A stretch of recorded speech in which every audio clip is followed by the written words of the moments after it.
Semakin dilarang, kenapa semakin banyak yang datang?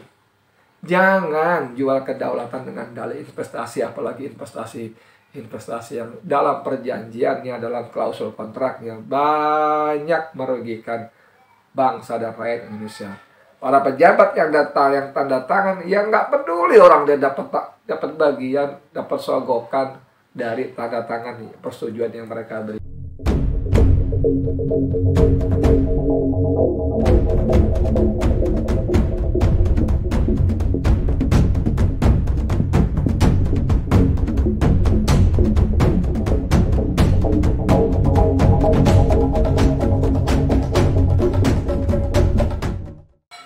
Bismillahirrahmanirrahim. Assalamualaikum warahmatullahi wabarakatuh. Saudara, dengan saya lagi Edi Mulyadi dari Forum News Network. Saudara sekalian, terlampau banyak problem, masalah yang muncul menyergap bangsa kita, negara kita. Bejibun masalah ekonomi, masalah ketidakadilan hukum, ya, masalah apalagi HAM, ya, kemudian KPK, dan salah satu yang cukup serius, bahkan sangat serius, adalah masalah masuknya tenaga kerja asal Cina yang terus datang tak henti-henti, bergelombang seperti tsunami, datang terus. Orang udah ribut, banyak yang bicara, banyak yang ketakutan. Saya sudah berkali-kali, entah berapa kali podcast saya soal ini.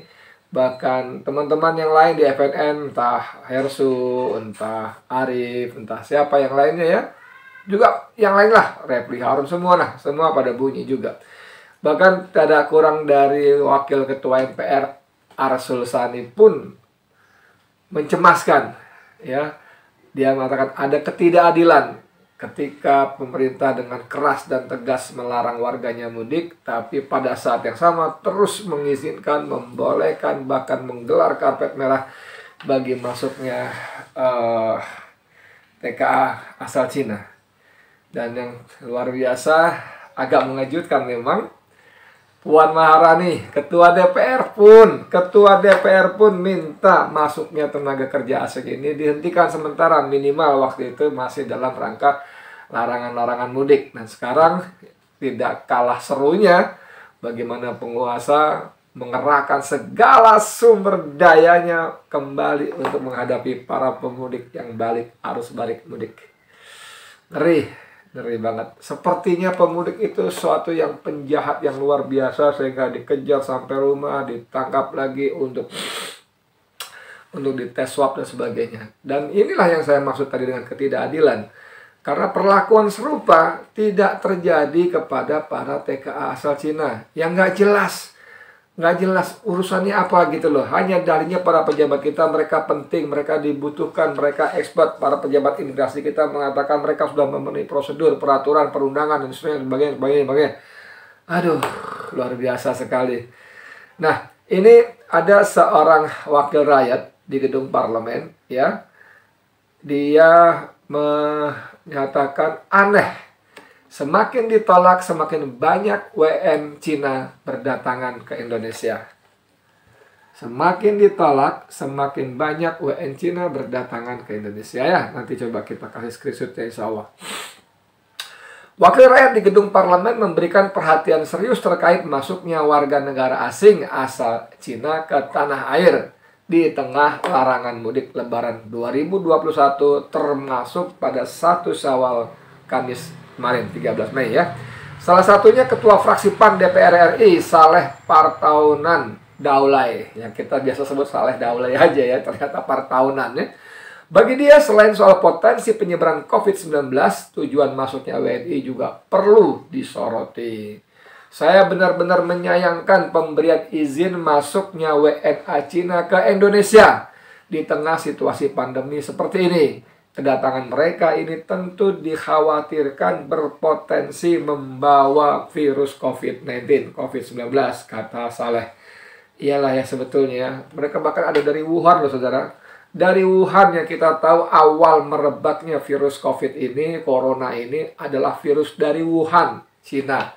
Dan mereka bisa tetap datang ke Indonesia dengan pesawat charter. Artinya ada memang yang ngebandarin mereka datang ya. Dari Shenzhen, dari Guangzhou, dari segala macam Cina masuk ke Indonesia. Aduh. Saya juga mempertanyakan kedatangan WNA Cina dimaksudkan untuk bekerja di Indonesia. Sementara di dalam negeri sendiri ada banyak PHK dan pekerja yang dirumahkan. Dalam negeri PHK atau dirumahkan banyak banget, tapi Indonesia terus memasukkan warga negara Cina untuk bekerja. Kalau logika gampangnya yang di PHK ini aja ya, dikirim ke sana. Atau jauh lebih bagus lagi apabila warga sekitar dikirim ke sana. Nggak bisa, ini kita perlu orang expert yang ahli, sorry, kalau minjem istilah Ahok, nenek lo. Ahli dari mana? Data-datanya mereka cuma lulusan SD, SMP, SMA, di VDNI, Fair to Dragon, itu 91% komposisinya TKA Cina, pendidikannya SD, SMP, SMA. Datanya ada. Dan untuk orang-orang itu pekerja kasar tuh kuli-kuli bangunan, kemarin dalam podcast saya sebelumnya saya sampaikan tuh. Ya, saya sampaikan tuh foto-foto mereka bener-bener kuli bangunan, lagi ngecor, lagi beresin peluran dan sebagainya. Bener-bener kuli, dan itu Cina, saudara, ya. Kalau ngabalin bilang itu expert, itu ahli, itu penting, buka matanya. Dia mengatakan saya tiap hari update komunikasi informasi. Ya iyalah, kalau kamu kan di Jakarta, ya kan?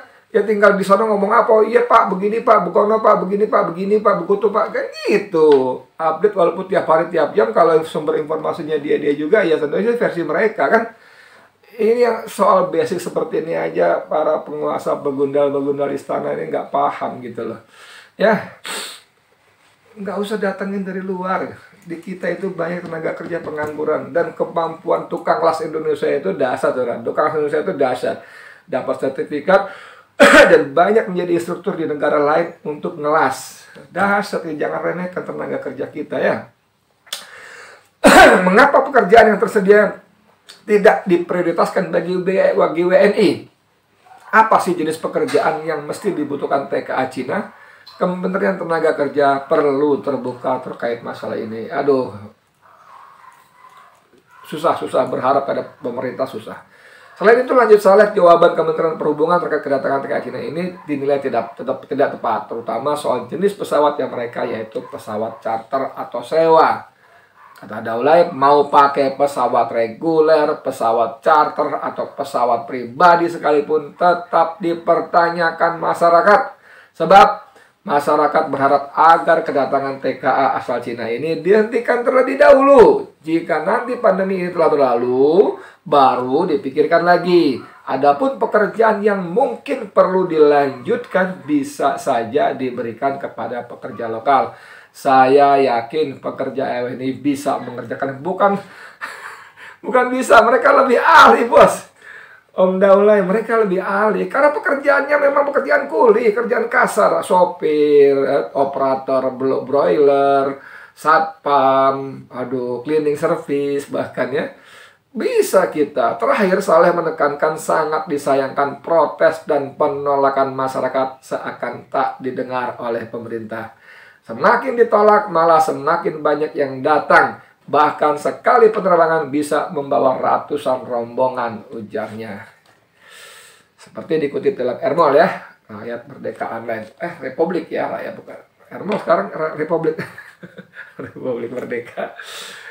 Jadi saudara, ini edan. Kalau seorang anggota dewan saja seperti itu kan kita bingung. Ya. Ini ada lagi dari anggota dewan yang lain mengatakan TKA Cina di Indonesia terbanyak di dunia. Herman Khairon, jangan jual kedaulatan dengan dalih investasi. Jadi ini data resmi ya, gimana yang nggak resmi ya?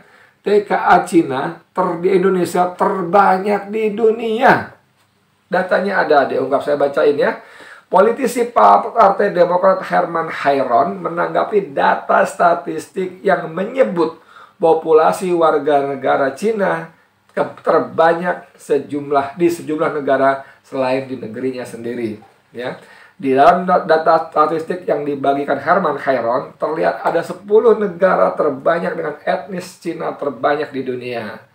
Hal yang mengejutkan dari unggahan Herman Hairon, Indonesia menduduki peringkat pertama.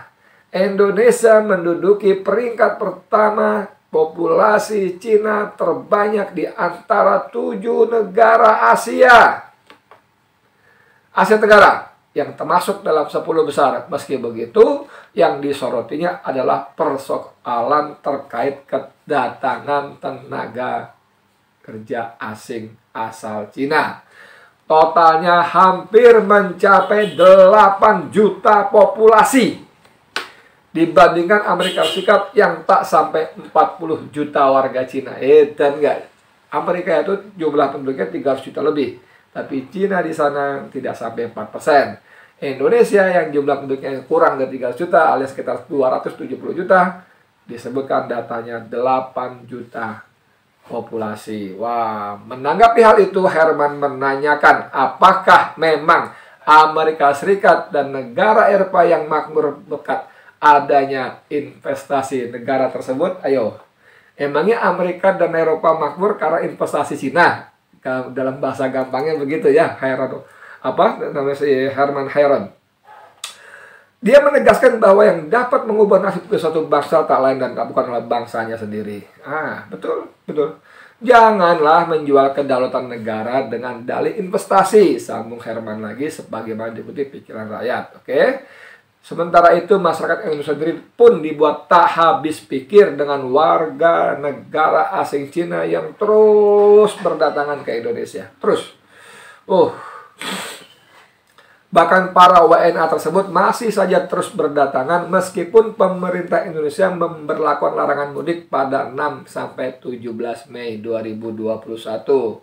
Mereka datang secara bergelombang dari mulai Ramadan sampai dengan hari pertama, hari kedua, hari ketiga Lebaran. Masih terus bergelombang, saudara. Ya Allah, ya Allah, ya Allah. Apa yang terjadi sesungguhnya ini ya? Aduh.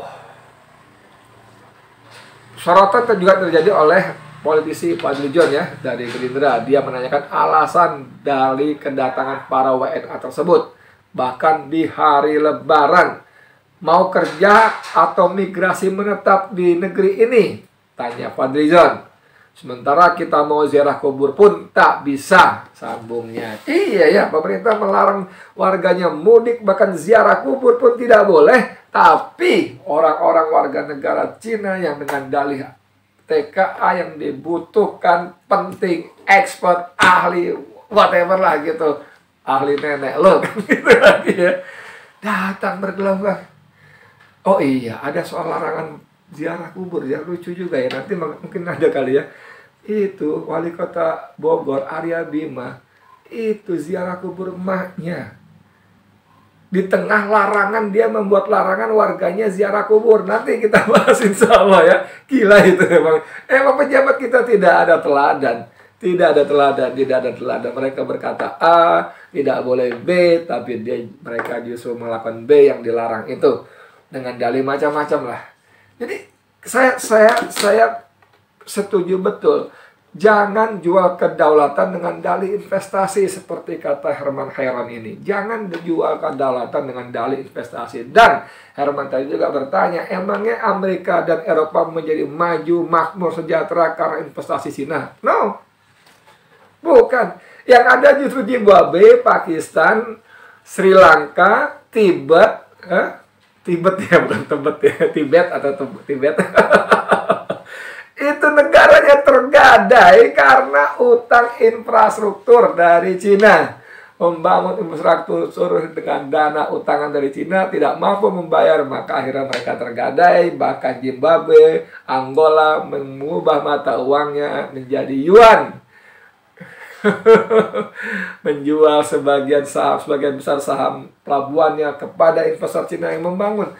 Ini kan kalau kita tidak hati-hati, kalau kita tidak mengambil sikap yang tegas, cepat dan tepat, astagfirullahaladzim, nauzubillah min dzalik, kita akan menjadi negara berikutnya, bos. Dan ini sudah nyata sekali, tanda-tandanya sudah tampak. Aduh. Semakin dilarang, kenapa semakin banyak yang datang? Jangan jual kedaulatan dengan dalih investasi, apalagi investasi yang dalam perjanjiannya, dalam klausul kontraknya banyak merugikan bangsa dan rakyat Indonesia. Para pejabat yang datang, yang tanda tangan, yang nggak peduli orang dia dapat bagian, dapat sogokan dari tanda tangan persetujuan yang mereka berikan. Astagfirullahaladzim.